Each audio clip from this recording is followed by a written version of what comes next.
Bom, vamos ilustrar o algoritmo Nested Benders Decomposition para um problema de planejamento da produção que envolve H igual a 3 estágios.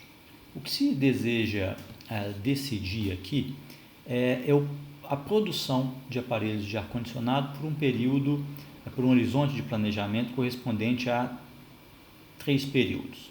Existe um lead time que é o seguinte: quando eu tomo uma decisão do que eu vou produzir, essa disponibilidade do produto só ocorre depois de passados 30 dias, um mês após essa decisão ser tomada, né? Então, é necessário 30 dias para que ocorra esse processo de produção. Então, se a gente olhar o horizonte de tempo, né, nós temos aqui a data de hoje e temos 3 períodos para o qual nós temos que atender a demanda, né? No primeiro período, a demanda é de 100 unidades de aparelho de ar-condicionado. Nesse caso, ela é conhecida, não é uma variável aleatória. Agora, nos 2 meses seguintes, nos 2 períodos seguintes, nós temos uma demanda que pode ser de 100 ou de 300 unidades. E essas duas grandezas podem ocorrer com probabilidades iguais. Então, isso vale tanto para o segundo quanto para o terceiro período que nós temos que atender a demanda. Então, essa é a variável aleatória nesse problema de programação estocástica.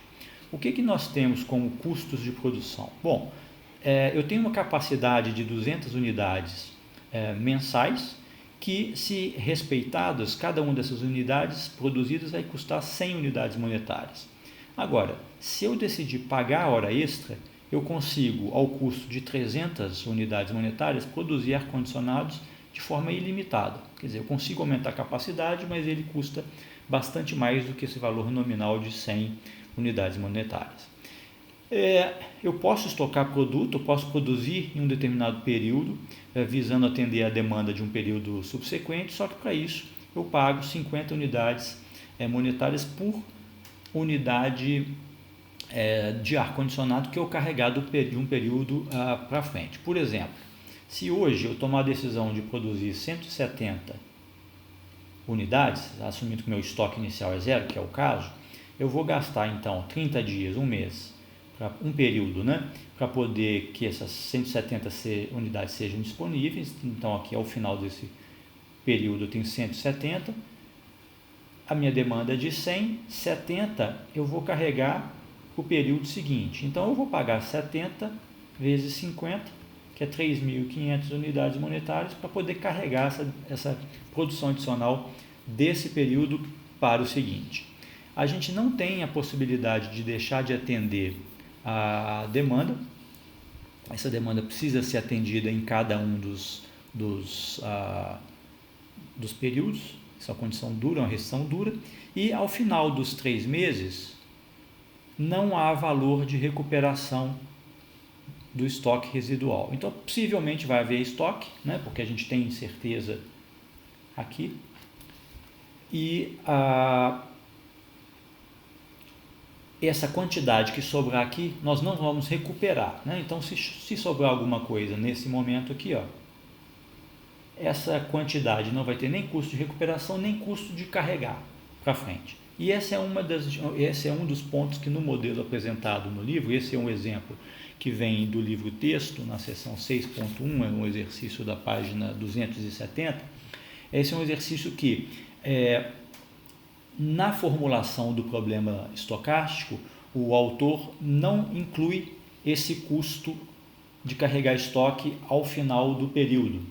Porém, no subproblema ele inclui esse custo, né? Então, eu vou adotar a convenção aqui de que esse custo não vai existir, não vai haver a recuperação desse produto, nem vai haver custo associado a carregar esse produto do terceiro estágio para frente, tá?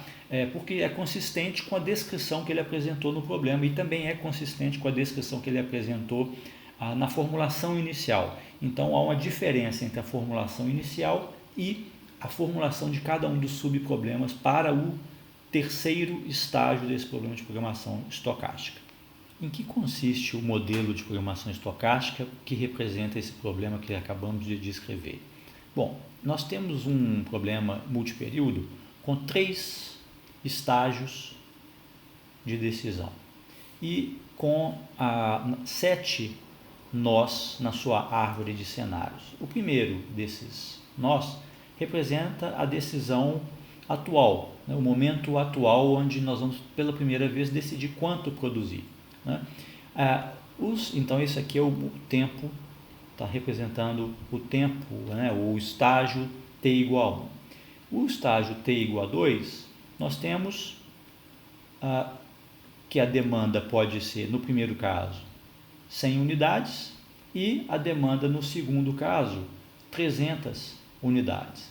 E para o cenário, né, para o estágio t igual a 3, nós temos 4 casos, 4 nós, porque a partir de cada estado no estágio anterior, nós podemos alcançar um estado no terceiro estágio de 100 unidades de demanda ou de 300 unidades de demanda, né? Essas demandas nesses estágios, elas são independentes das demandas nos estágios anteriores. Eu não me recordo se eu mencionei isso na descrição do problema, mas é um ponto importante aqui.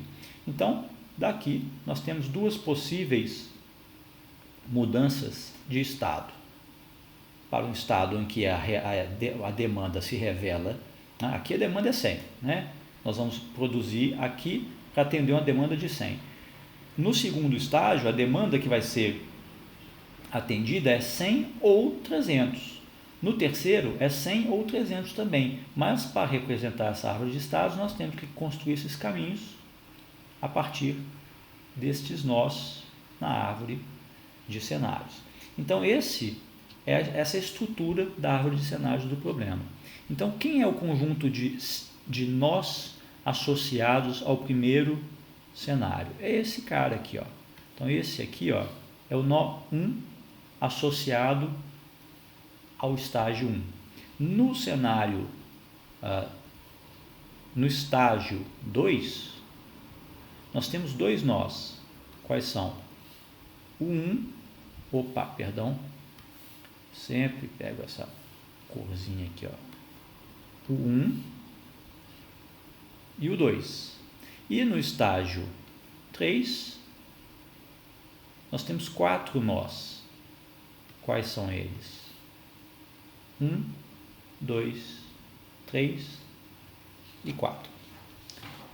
Então, a demanda associada a esse produto é a única variável aleatória que nós dispomos. Para o período 1,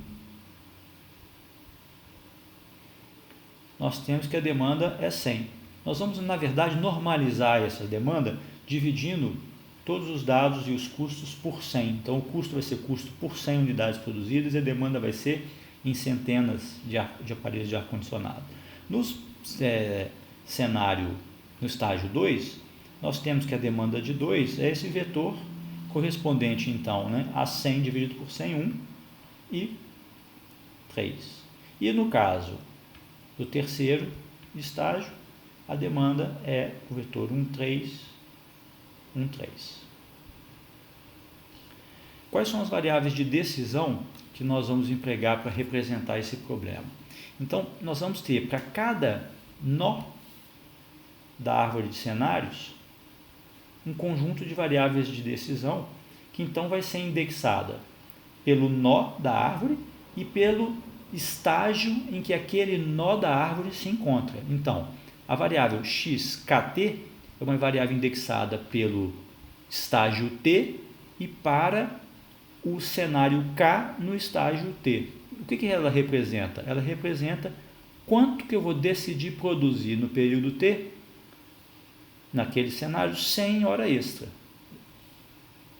A variável wkt, ela também representa a quantidade a ser produzida, porém, ela já é uma quantidade que não é submetida à restrição de ela é uma quantidade que não é submetida à restrição de capacidade, mas que custa o correspondente ao custo da hora extra, né?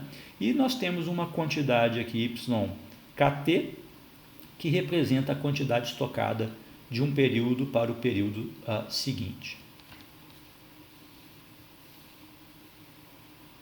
Então, qual é o modelo o modelo de programação estocástica que representa esse problema. Nós temos aqui o conjunto, a função objetivo com a parcela de custo referente àquilo que é a decisão de primeiro estágio, que não está submetida à incerteza, as decisões de segundo estágio, né? Então repara que aqui na decisão de segundo estágio e na decisão de primeiro estágio existe o custo de produzir sem hora extra, produzindo com hora extra, e o custo de estocar. E para o custo referente ao terceiro estágio, repara que o custo de estocar, de levar a produção do terceiro estágio para o final, de terminar esse horizonte de planejamento com algum estoque residual, não é considerado. Não existe aqui nesse termo a quantidade 0,5 vezes o YK3. Isso não existe aqui. Por quê? Porque no enunciado do problema foi dito que não haveria custo de recuperação desse produto, né? Sobrando. Não havendo custo também de estocar isso para o final. Bom, o que é importante notar aqui? É que nessa função objetivo nós estamos então considerando as probabilidades de cada um desses estágios, de cada nó nesses estágios, né? E esse somatório está ocorrendo para cada um dos nós, para todos os nós em cada um dos estágios. Então, no nosso caso aqui, nós temos dois nós, o nó 1 e o nó 2 no estágio t igual a 2. Então, a função objetivo está envolvendo esse somatório de k igual a 1 até k igual a 2 destes dois termos aqui. Quais são essas probabilidades? Nós dissemos no enunciado que as demandas de 100 e de 300 são equiprováveis. Então, as probabilidades aqui são meio e meio. E da mesma forma, para cada um desses nós no quarto estágio, a probabilidade é meio vezes meio, é 1/4 para cada um desses nós.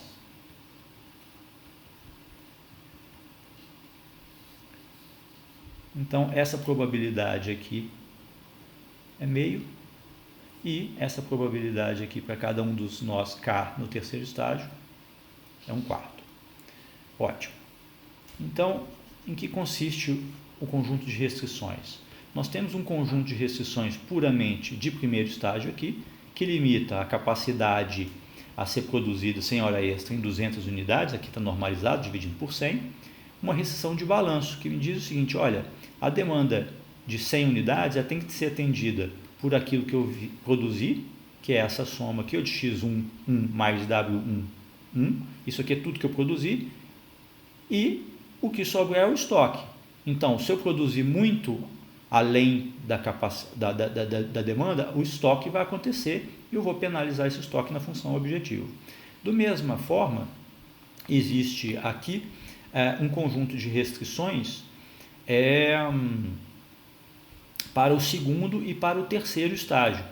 Como nós, no segundo estágio, o antecessor de qualquer nó no segundo estágio, né, no t igual a 2, é sempre o mesmo nó, esse conjunto de restrições, ele faz menção ao vetor y11, isso aqui é o quê? Isso aqui quanto foi carregado de estoque do primeiro para o segundo estágio.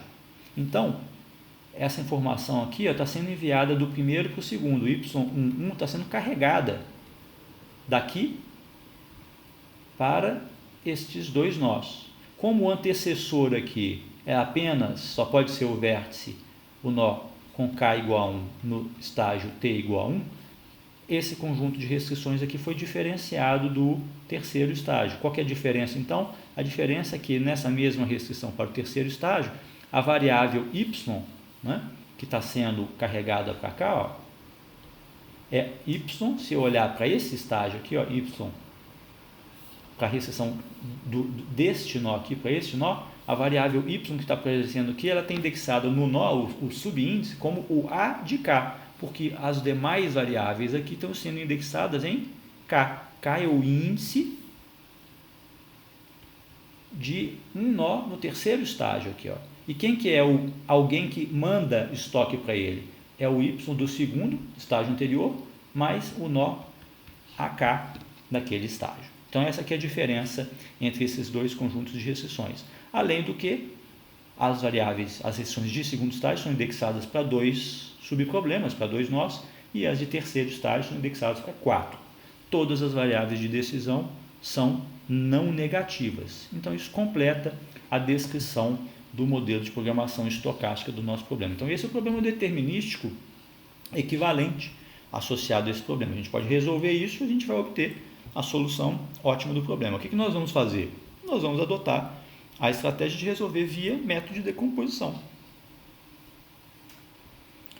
Então, para ilustrar mais uma vez a árvore de cenários, essa que é a estrutura, e nós estamos então representando aqui cada um dos subproblemas que vão ser resolvidos, né? A gente adotou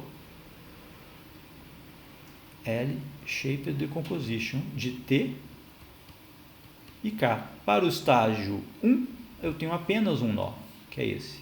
Para o estágio 2, eu tenho 2 nós. E para o 3, nós temos 4 nós. Então, essa aqui é a estrutura da árvore de cenários e nós vamos começar a resolver o método inicializando cada uma desses subproblemas, fazendo o quê? Criando uma variável θ kt e impondo inicialmente a condição de que θ kt é igual a zero. Isso para qualquer t e qualquer k pertencente a kt. Além disso, nós vamos contar inicializar os contadores de cortes de otimalidade, inicializando esse contador com 0 para cada um dos valores de t e k pertencentes a kt. E nós vamos fixar então inicialmente o t igual a 1 e o k igual a 1 para poder disparar o algoritmo e começar a resolver o quê? Esse problema aqui, ó, NLSD de 1, 1. Bem, então, esse subproblema, a primeira vez que nós vamos atacar o problema 1, 1, esse problema está colocado dessa forma. Repare que nós introduzimos essa restrição artificial aqui, ó, impondo que o θ 1, 1, a variável que aproxima o recurso nesse nó, ela é zero. Posteriormente, nós vamos eliminar essa variável. Então, ela foi introduzida na função objetivo, essa variável de aproximação de recurso, e essa restrição artificial foi introduzida aqui. Então, repare o seguinte, nós temos, quando começamos o algoritmo, a condição que a direção é o quê? É forward, é para frente.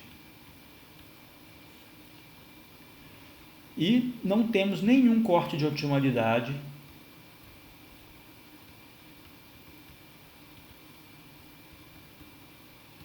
ou de viabilidade inseridos. Então, nós temos uma descrição bastante pobre desse problema no momento. Bom, resolvendo este problema aqui, ó, a solução ótima dele me diz o seguinte, olha, você precisa produzir sem utilizar mão de obra exatamente a demanda que você precisa atender daqui a 30 dias. Essa aqui é a leitura da decisão. Ele não vai carregar nada de estoque, porque ele não vai produzir nada além dessa demanda aqui. Então, W11 é 0, Y11 é 0. Vamos passar para o próximo estágio ainda, no passo 1. Eu estou implementando o passo 1 do algoritmo, né? Então, eu chego a essa conclusão, eu tenho o T, nesse caso, menor que H, e eu tenho o K igual a cardinalidade de 1. Então, eu vou passar para o próximo estágio no algoritmo, que é realizar o passo 1 para os sucessores desse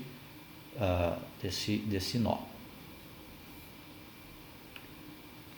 Então, o subproblema 2,2 está aqui. Repare, da mesma forma que a variável auxiliar para aproximação de recurso está inserida, e eu tenho uma restrição artificial aqui dizendo que ela é nula. E, neste caso, como eu tenho aqui, né, eu saí do 1, 1, E agora eu estou trabalhando no segundo estágio com t igual a 2, mas no k igual a 1. Então eu estou nesse cara que é alguém que tem a demanda 100, que está normalizada aqui, né? Então, qual é o esquema de produção que o algoritmo, que essa solução ótima me dá? É a mesma coisa, né? Produz exclusivamente a demanda que você tem que atender ao final desse segundo período de planejamento, né? Eu tenho o t, então, igual a 2 nesse caso, com o k igual a 1, que é menor que a cardinalidade de K2,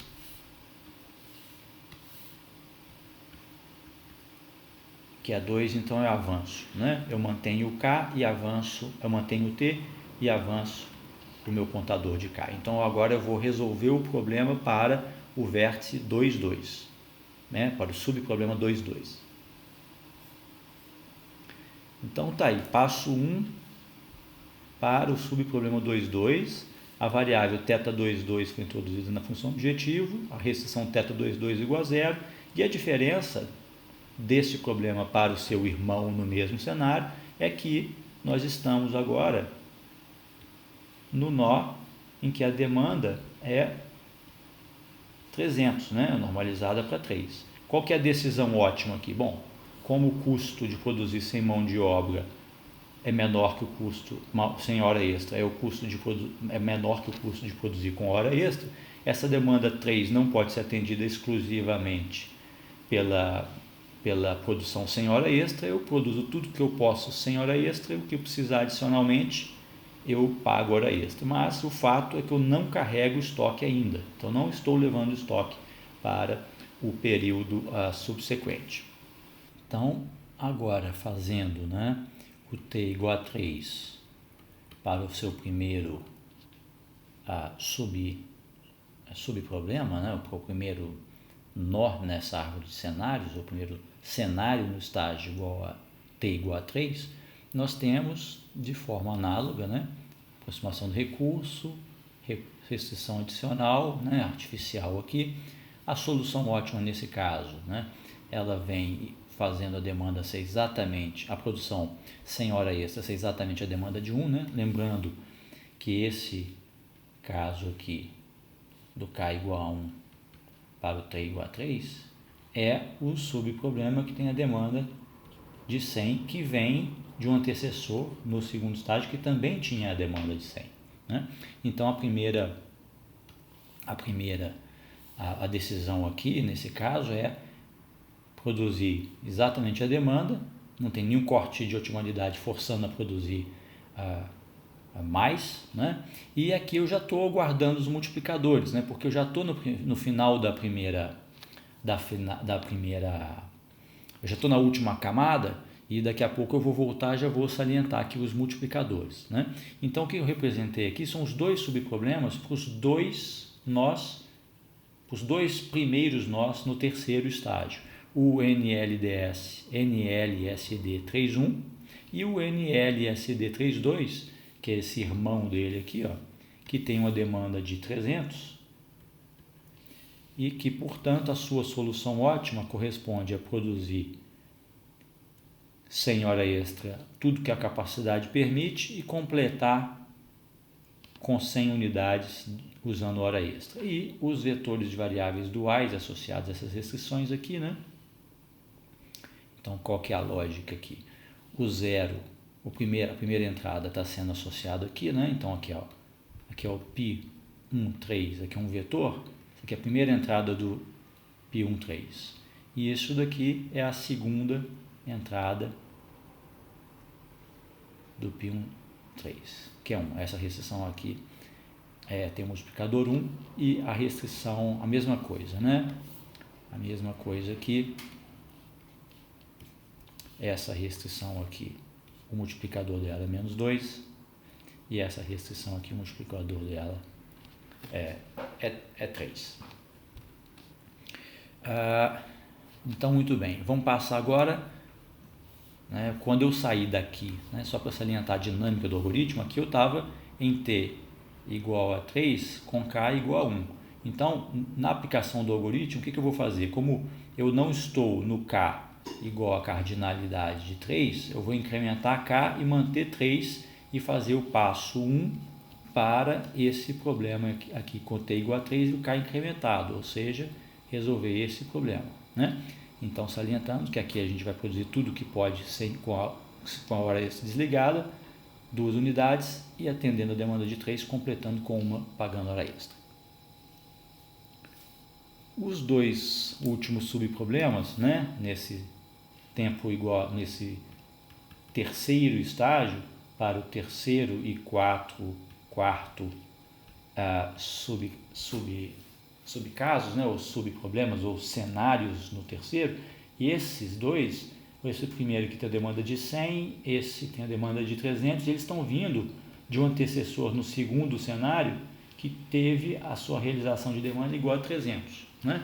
Então, no primeiro caso, né, relativo a esse aqui, a demanda é 1, nós temos a variável θ33 e θ33 igual a 0 aqui ainda, né, nesse subproblema, e para esse caso a demanda é 3 e θ43 aqui como aproximação do recurso. Bom, por uma questão de simetria, né, nós temos aqui, nesse caso, produz tudo que a demanda pede com a produção sem hora extra, e no segundo produz tudo que a capacidade permite sem hora extra e completa a demanda com uma unidade. E já estamos guardando aqui também os vetores de variáveis duais, porque eles vão ser utilizados agora, uma vez que nós chegamos no tempo igual a 3, com o K igual a 4, quando a gente percorreu isso daqui, ó, nós vamos fazer o quê? Nós vamos mudar a direção agora, a dir, que era forward, ela vai passar a ser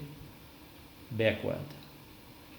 Então, o nosso contador de iterações, que vinha em 1 agora, ele vai ser incrementado. Ele vai passar a ser agora, nós vamos identificar essas iterações como um conjunto de iterações sem uma mudança em dir, como o mesmo índice de iteração. Então, agora nós vamos sair da iteração 1 e vamos passar para a iteração 2, uma vez que a variável dir agora vai assumir o valor backwards. Quando nós chegamos no quarto nó do terceiro estágio, a consequência de ter chegado nesse ponto é que nós percorremos a primeira passada de todos os nós da nossa árvore de cenários. Então, nós percorremos todos os cenários do último estágio, e agora mudamos de direção e temos condição agora de trazer informação dos estágios mais tardios para os estágios mais cedo, né, mais recentes na nossa estrutura. E essa informação são os multiplicadores ou cortes que nós vamos levar, né? A nossa estratégia foi de tentar chegar até o final sempre que possível, e agora nós vamos carregar esses multiplicadores escrevendo cortes de otimalidade para esses problemas, uma vez que não houve impedimento em propagar essa solução. Em nenhum momento nós chegamos à conclusão que um desses problemas que nós nos deparamos ao longo do caminho, né, no passe forward, que eles eram inviáveis, né? Então, uma vez que isso aconteceu, que isso não aconteceu, não houve necessidade de voltar e fazer trazer um corte de viabilidade para o antecessor. Nós agora chegamos até o final, vamos trazer os cortes de otimalidade para os antecessores. Então, qual que é a ideia? A ideia, então, é que nós passamos para o passo 2 do nosso algoritmo, né? Então, o que nós vamos fazer nesse passo 2? Nós vamos retroceder o contador de tempo, o tempo que antes estava, a variável t que antes estava em 3, agora vai ser atribuída a 2, e nós vamos começar com o primeiro cenário em 2. Vamos escrever um corte para ele, considerando as informações dos seus sucessores na árvore. Então, nós temos os multiplicadores associados a este nó e a este nó no terceiro estágio. Então, nós vamos construir aqui, ó, o corte de otimalidade para este nó aqui, a partir dos multiplicadores destes dois nós. Então, quais são as matrizes que estão sendo consideradas aqui? Para este cenário, a matriz que está sendo considerada é a matriz K igual a 1 e T igual a 3, que está aqui, ó. E o multiplicador é o π 1, 3, que no nosso caso, lá no nosso exemplo, se a gente voltar aqui para o slide, 2 slides,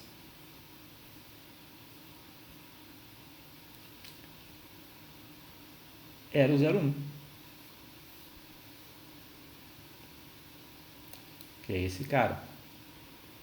Agora, essa é a contribuição deste nó aqui, ó, para o corte de otimalidade. Nós vamos escrever aqui. Como corte agregado em que sentido? Agregado pelos dois sucessores do nó t igual a 2, k igual a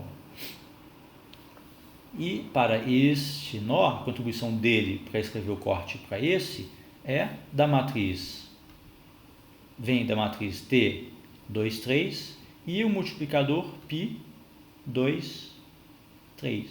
Quem era π 2, 3?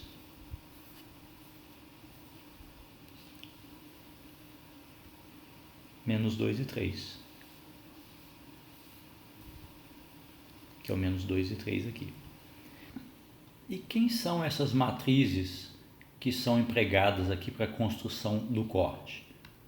Eu estou construindo o corte aqui para este nó no estágio 2, nó K igual a 1, o estágio 2.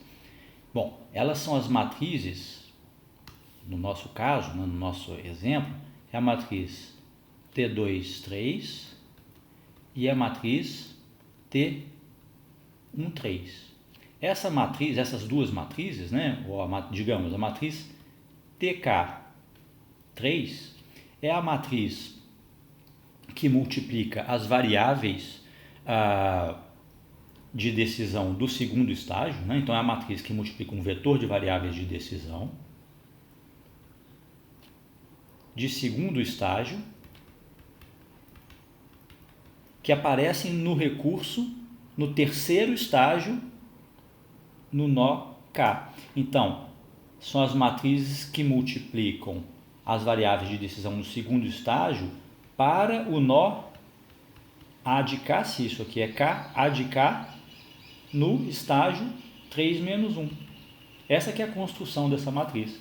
Então, para o nosso caso, para o nosso exemplo, nós podemos arbitrar uma ordem das colunas, por exemplo, assim, ó, x A de K 2, W A de K 2 e Y A de K 2. Esses dois vértices aqui, ó, eles têm o mesmo A de K. Então é o x 1, 2, x, ou W 1, 2 e Y 1, 2. Eles só aparecem, essas grandezas aqui, só aparecem no terceiro estágio em uma restrição.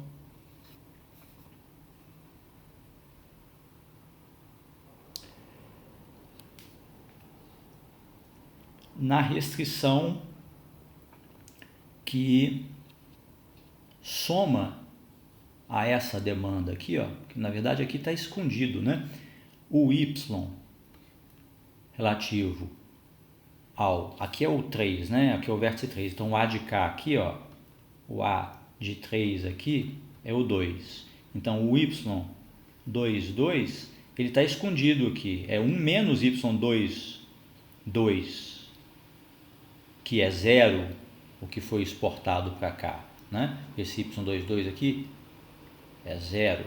Então, no nosso caso, no exemplo, pegando o corte para o tempo 2, k igual a 1, é o y, o A de K é 1 em 2. O x1, 2 e o w1, 2, eles não aparecem nesse recurso. O termo, a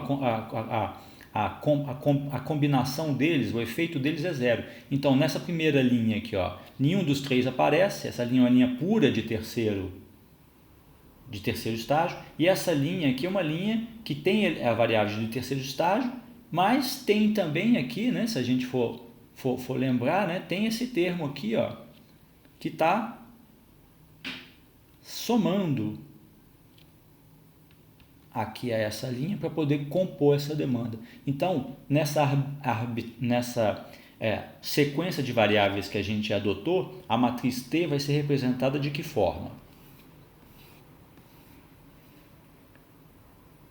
Vai ser uma linha de zeros para a restrição de capacidade, né? A gente está representando aqui a restrição x 1,3 menor ou igual a 2. Nessa linha aqui nós não temos uma linha pura, então pura de terceiro estágio. Então está aqui o coeficiente de cada uma dessas variáveis relativas a essa linha. Não há recurso aqui, a capacidade não é afetada em função do que você decidiu na etapa passada. Porém, o balanço de massa é afetado. Afetado por quê? Porque essa quantidade aqui, ó, ela é deduzida da demanda, se você estiver carregando estoque. Então, essa aqui é a estrutura da matriz T utilizada. E nesse caso, nesse exemplo, todas as matrizes são idênticas, né? Então, o T2, 3 e o T1, 3 são idênticos. Essas probabilidades, né, são as probabilidades. Essa 0,25 é a probabilidade do nó à frente, que está sendo considerado, como eles são iguais, né, equiprováveis, a gente somou aqui. Que na verdade, cada um desses termos aqui, ó, eles compartilham o inverso da probabilidade do nó que recebe o corte. Mas essa probabilidade aqui ela é particular de cada um dos nós que é utilizado para compor o corte. Existe uma ponderação aí pela probabilidade no corte agregado. Mas como nesse caso os dois têm probabilidade de 1/4, então foi agrupado aqui. Então a linha, né, o vetor de variáveis de decisão é essa linha aqui. Lembrando, né, que é x1, 2, w1, 2 e y1, 2. E usando o mesmo raciocínio, né, a mesma composição de custos, né, de custos duais e o vetor de termos independentes, né, nós compomos aqui o termo independente desse corte. Então, fazendo essas continhas, qual que é o corte que precisa ser inserido nesse subproblema NLS 2,1? É θ1, 2 mais 2y1, 2 maior ou igual a 3.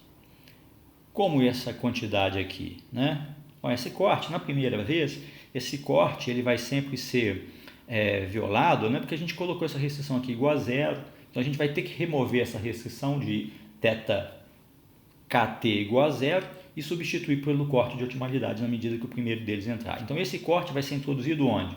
No subproblema aqui.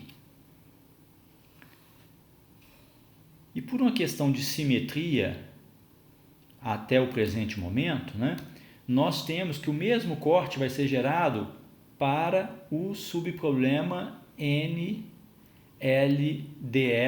2,2, né, porque o que a gente gerou foi, usando os cortes desses dois nós, os multiplicadores desses dois nós geramos um corte no slide anterior para o problema no tempo 2, nó 1.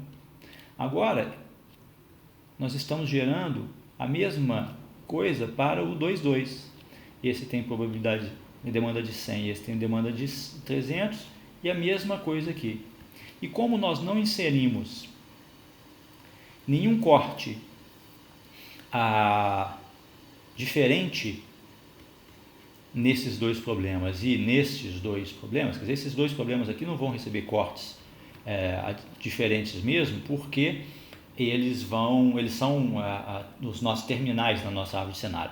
Mas como esses subproblemas aqui, né, esses dois subproblemas ainda não são distintos, né, existe uma simetria entre a solução aqui e aqui. Então, os multiplicadores são iguais, as matrizes são iguais. As matrizes são iguais a despeito dessa simetria mesmo, né? Por construção elas são iguais. Então, esse mesmo corte, só que é claro que indexado para as variáveis deste nó, né? São produzidas, né? Então, na verdade, esse índice aqui está errado. Esse índice aqui é 2. São 2 mais θ. 2 maior ou igual a 3. Tá? Por quê? Porque esse cara aqui é o índice K igual a 2 e não o índice K igual a 1. Esse corte veio do corte passado e não foi corrigido, mas essa é a forma correta desse corte. Então, ainda na iteração 2, né? Nós vamos fazer o quê? Bom, nós completamos, repara, eu estava no passo 2 da iteração 2. Eu completei a construção destes cortes aqui, ó, para toda essa camada T igual a 2. Então, eu fiz um passo 2 para esse nó e fiz um passo 2 para esse nó. Isso que eu fiz até agora. Agora, o que eu vou fazer? Eu vou começar a resolver novamente os nós que estão na camada ou no estágio T igual a 2 à luz da introdução desses cortes. O primeiro deles é o NLSD de 2,1, que recebeu esse corte aqui, ó.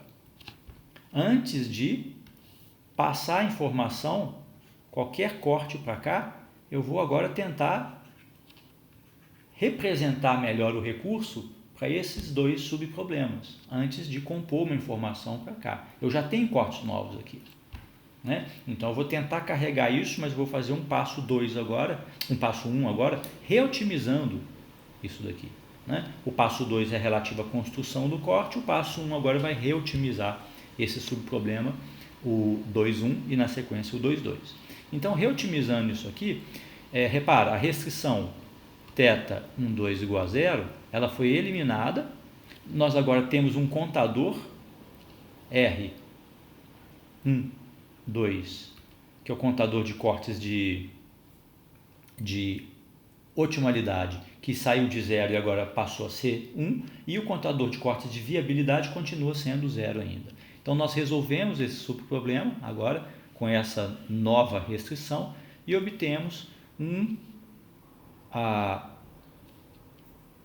uma produção total, que é a composição, né, de 2 unidades sem hora extra, nada com hora extra, e a gente carrega 100 unidades ou 100% 100 unidades, né, normalizando 100 unidades para o período posterior. E para esse caso aqui, o θ 1,2, né, agora é 0. E a gente guarda esses multiplicadores também, ou esses multiplicadores agora associados a essas duas restrições aqui, né, que é o multiplicador π 2, isto e isto, e temos um multiplicador aqui, sigma 2 de índice 1. Por quê? Porque o primeiro, relativo ao primeiro corte de otimalidade foi colocado aqui. Então, esse primeiro índice aqui está indicando o nó, o K, esse o tempo e esse o contador dos cortes de otimalidade. Tá? Então, essa foi a informação que foi gerada aqui. Então, a solução ótima desse problema está aqui, né, com o correspondente variável dual. Ainda na iteração 2, repare, eu ainda estou com direção backwards, eu vou fazer a mesma coisa para o subproblema 2. E o meu errinho foi propagado para aqui para o corte também. Essa variável aqui, ó, é 2y2, 2 e não 2,1. Então, resolvemos esse problema que tem essa restrição adicional, o corte de otimalidade que foi gerado no passo 2 ainda nessa iteração. Resolvemos esse subproblema. O que ele nos diz? Ele nos diz o seguinte: olha, você vai produzir 2, vai estocar nada,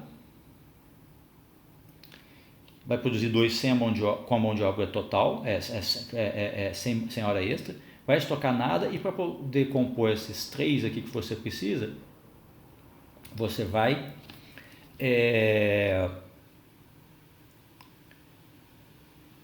você vai utilizar a mão de obra extra para produzir 100 unidades de ar-condicionado. E repara que nesse caso aqui, esse subproblema que eu estou construindo, né, esse 3 aqui, ó, é sempre bom chamar a atenção. O que é isso aqui? Isso aqui é a demanda relativa a esse cenário 3, né, o cenário K igual a 2, no tempo igual a 2, menos aquilo que foi produzido no passado, no Y de A de K igual a 2, esse YA de K2 é 1, no estágio 1. Quanto que foi produzido ali? É 0. Né? Esse termo independente aqui, ele não é só a demanda, é a demanda menos aquilo que foi acumulado de estoque, que ainda persiste em 0. Por quê? Porque a gente ainda não voltou uma proposta nova de solução. O que a gente está fazendo até agora é o seguinte: a gente chegou até o final, usamos os multiplicadores, construímos cortes para esses caras, mas a solução que está aqui, para construir esse NLSD, ainda é a solução que veio, o X1 que veio no primeiro forward. Então, isso daqui ainda contém o X11 e o Y11 também, né? Ainda contém uma quantidade a ser estocada que é 0. Muito bem, então esse problema aqui é resolvido, e a leitura da solução ótima nos diz o seguinte: você vai produzir tudo que você pode sem pagar hora extra, vai produzir mais 100%, mais 100 unidades com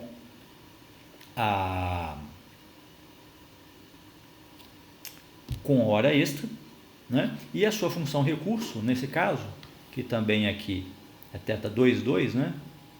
É θ22, vai ser estimado em 3. Tá? Então não é θ1, 2, é θ22. E as variáveis duais, esse aqui é sigma 22, é 1 para essa, menos 2 a variável dual associada a essa linha e 3 associada a essa linha aqui.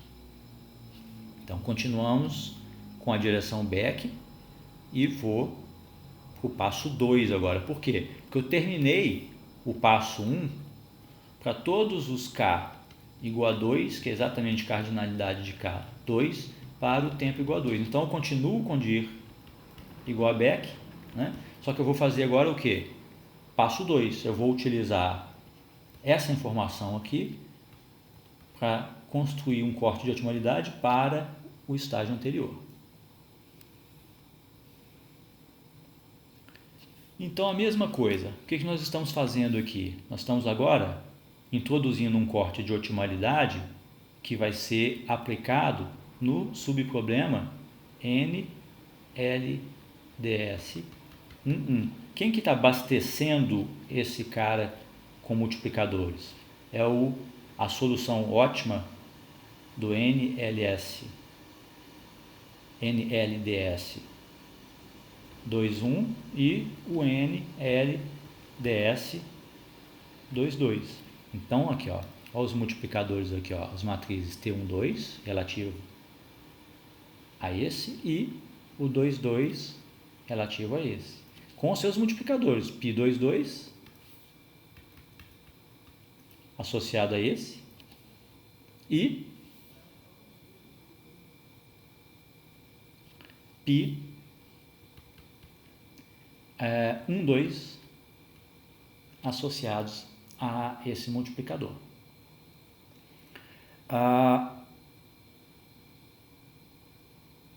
Muito bem, e por que nessa expressão, na construção do E, né, a construção do E, não aparece o sigma, o efeito do sigma? O efeito do sigma só aparece no termo independente. Bom, porque na restrição do corte de otimalidade no segundo estágio, eu não tenho o efeito da variável sigma nesse corte, né? Então, a diferença aqui é que no E11 nós vamos ter que considerar essas duas quantidades aqui, ó. Isso e isso, né? Que nos dois casos, o termo independente dos cortes de otimalidade, tanto do que veio daqui quanto do que veio daqui, eram 3. E o multiplicador dual, o sigma, no segundo caso era 1, e no primeiro caso, 1 também.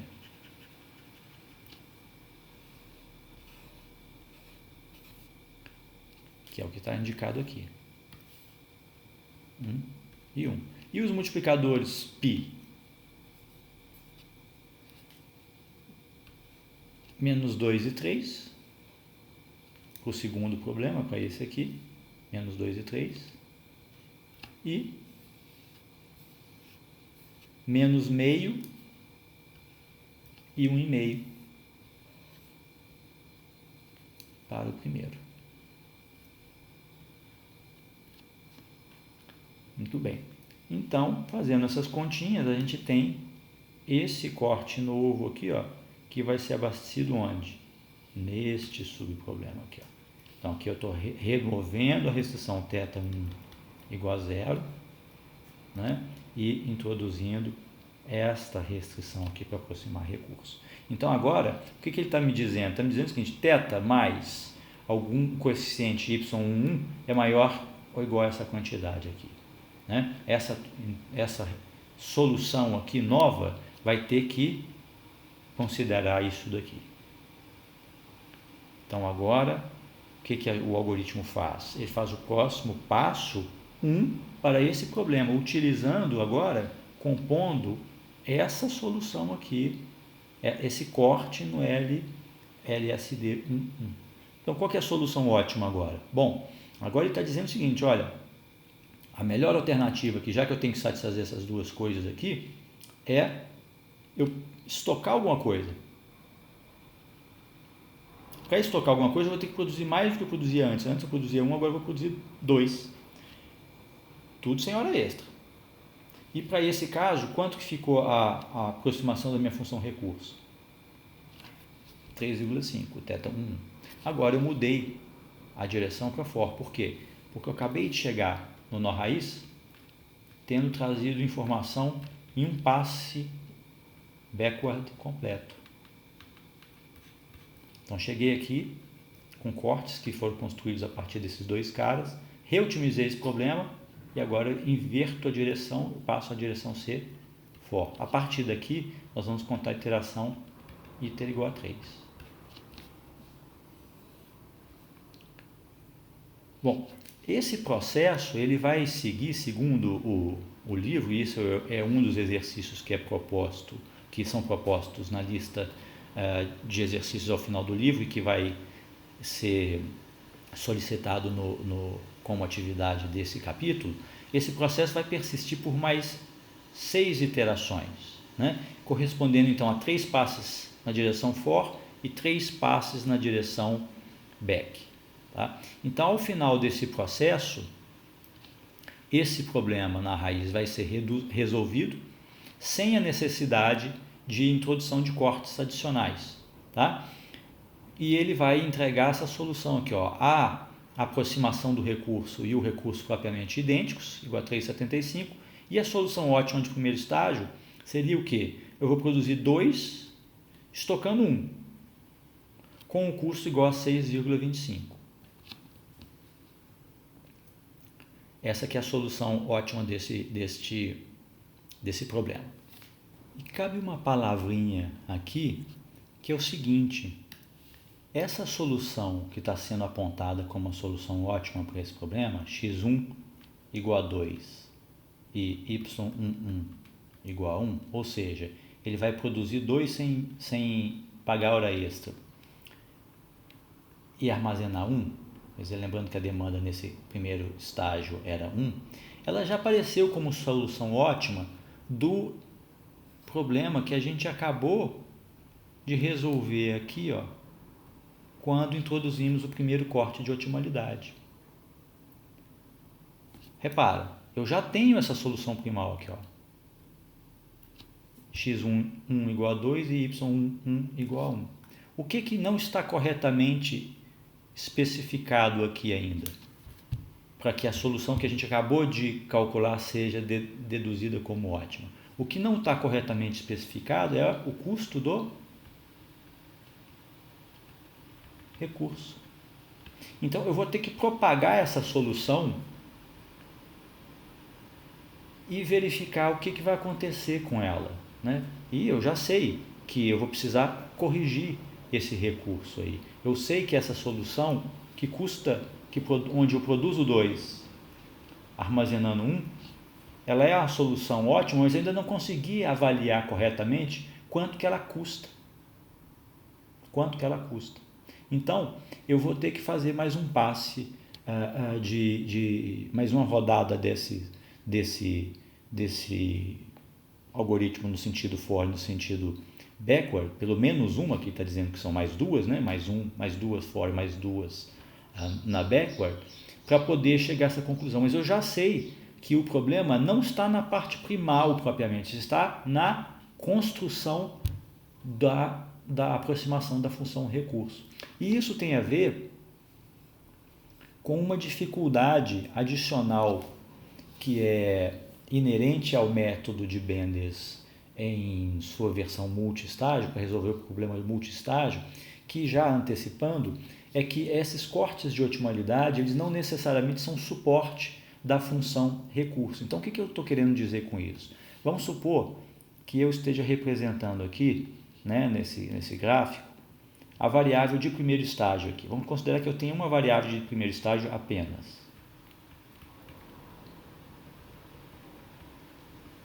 E aqui eu estou representando a função θ, né? Eu estou colocando θ e estou apresentando também a função Q caligráfico de x, né? Que é a aproximação do recurso.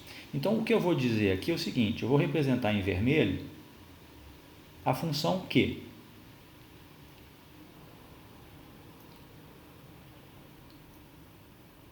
Então, a função Q, vou até apagar de preto aqui, e vou escrever em vermelho Q caligráfico de x. Os cortes de otimalidade que eu colocar, então vamos imaginar que o domínio dessa variável de primeiro estágio seja aqui, ó. Então, a minha função Q propriamente está aqui, ó. Ela é exatamente, vou colocar aqui em azulzinho para diferenciar aqui, ó. Ela é isto aqui, ó. É esse envelope aqui, ó. Quando eu vou colocando os cortes de otimalidade, eu vou colocar cortes de otimalidade que não necessariamente vão suportar essa função. Por exemplo, eu posso ter colocado esse corte de otimalidade aqui, que ele não é um corte que suporta essa função necessariamente. Esse aqui, ele ainda toca aqui, ó. Ele ainda suporta. Mas eu posso vir a colocar cortes de otimalidade, por exemplo, aqui, ó, que geram limites inferiores para o θ, mas que não suportam essa função. Ele não toca o epigrafo da função Q caligráfico, que é isso aqui, ó. Ele não toca. Essa é uma dificuldade adicional associada a este problema, né? Então, para poder fazer uma avaliação mais detalhada disso, o que nós vamos fazer? Nós vamos estudar a natureza dos cortes que nós geramos até agora e vamos comparar com o corte que vai ser gerado na segunda rodada da aplicação desse algoritmo, tá? Então, qual foi o corte que nós geramos para o problema raiz, né? Para o nó raiz no estágio igual a 1. Esse foi o corte que nós geramos, nós acabamos de deduzi-lo. O que eu vou fazer? Eu vou usar como variável de primeiro estágio para poder, se no primeiro estágio que eu produzo, né, x1 mais w11, eu vou chamar essa soma de a produção no estágio 11. ela é uma produção a custos diferenciados, mas essa é a produção que eu ordeno no meu sistema. Eu sei exatamente quanto vai custar essa produção se eu tiver X1 e W1. Na verdade, basta até eu saber o X11, porque como ele está limitado em 2, tudo que passar de 2 vai ter que cair em W11. Então, basta eu saber X11 para definir o custo dessa produção, né? E como a gente tem essa relação aqui, ó, que deve ser observado, o que eu guardo de estoque é o que eu produzi menos a demanda, eu vou substituir nesse corte aqui, ó, o Y11 e vou substituir a soma de X11 mais W11 por produção no estágio 1. Então esse corte aqui, ó, feito essas duas operações, ele passa a ser escrito como essa quantidade aqui, ó, θ11 maior ou igual a 8 menos 2,25 vezes a produção 1.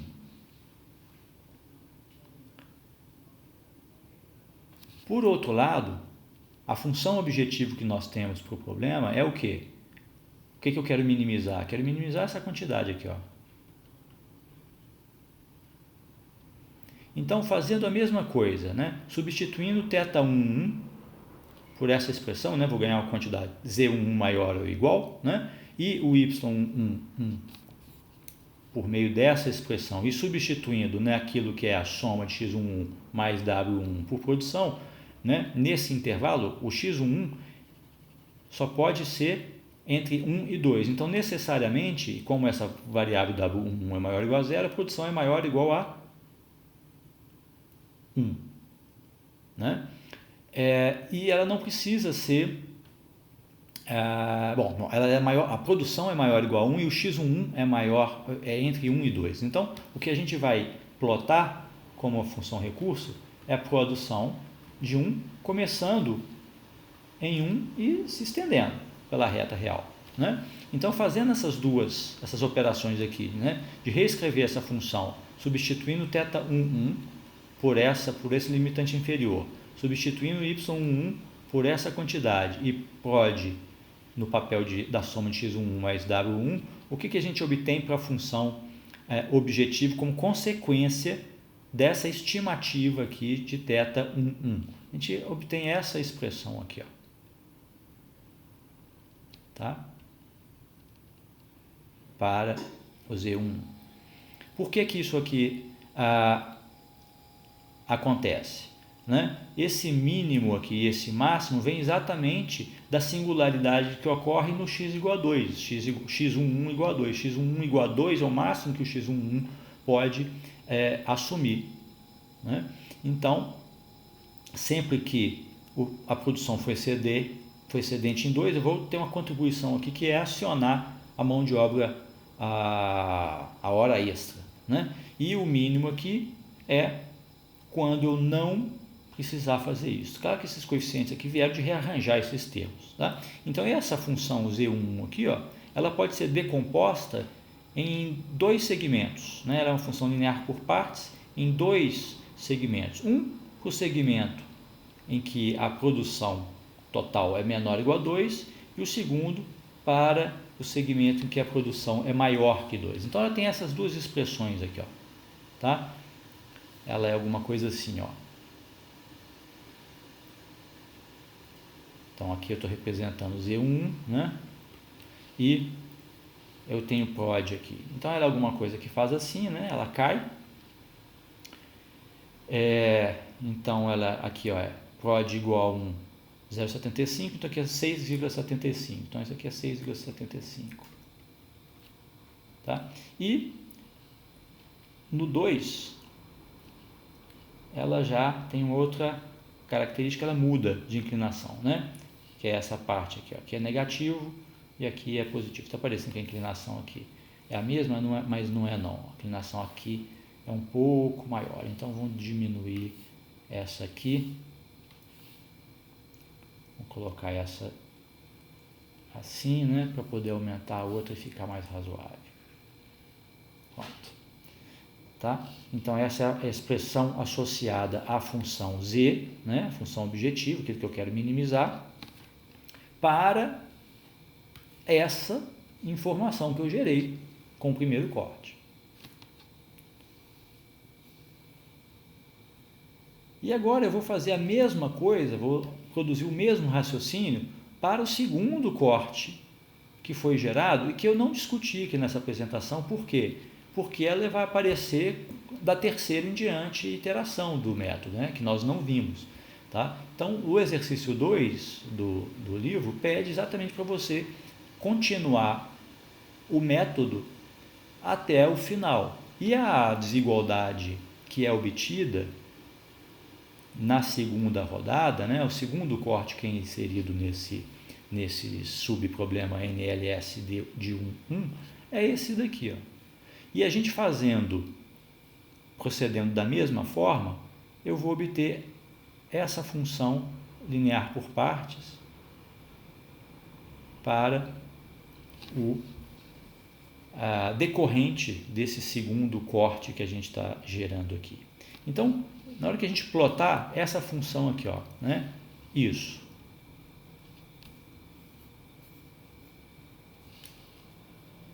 E isso, que é o que está apresentado aqui, ó. Esse é o primeiro corte que nós geramos. E este aqui é o segundo corte. Nós verificamos o quê?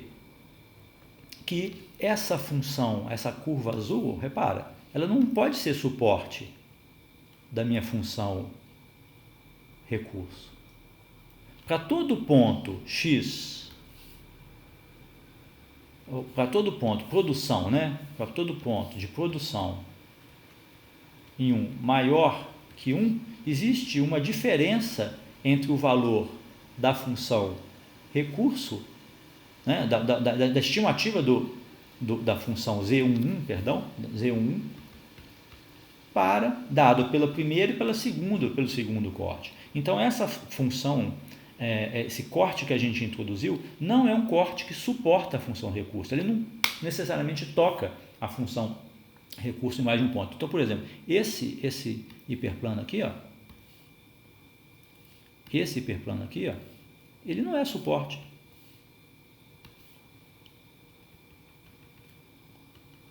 Da função Q, que é de x1, y1, w1. Ele não é suporte dessa função, né, no estágio do 2 em diante, né? Ele não é suporte dela. Aqui, ó. Tanto não é que essa desigualdade aqui, ó,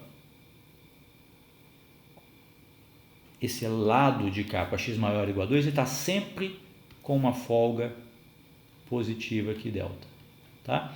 E no exercício, vocês vão verificar que esse daqui, que ainda vai ser necessário mais um corte. Né? A função recurso nesse caso ainda não está corretamente aproximada por essas duas funções aqui. Ainda vai ser necessária uma outra representação aqui, tá? Então é isso. Isso é uma dificuldade adicional do método de decomposição de Benders com múltiplos estágios, né? A dificuldade, então, mais precisamente, é que esses cortes são cortes mais fracos, que não necessariamente suportam a função recurso que está sendo aproximada. Tá? Como que isso pode ser melhorado? Bom, você pode melhorar esse algoritmo, né? Por exemplo, utilizando cortes desagregados, cortes de otimalidade desagregados, né? Que não foi o que a gente apresentou aqui, mas o que está apresentado aqui está pronto para ser usado. Né? Assim, a gente já deduziu esses cortes de otimalidade desagregados, né? E posteriormente a gente agregou ponderando pelas probabilidades. Então essa apresentação aqui já permite que você use a estratégia de fazer cortes de otimalidade desagregados. E um complicador também, né, é a degeneração das soluções ótimas desses subproblemas, né? Que essa degeneração agrava o problema, né, da seleção de cortes, né? Porque você tem múltiplas bases ótimas para esse problema aqui, né? Então você passa a ter possibilidade de ter mais de um corte para a mesma solução primal associada a esse problema aqui.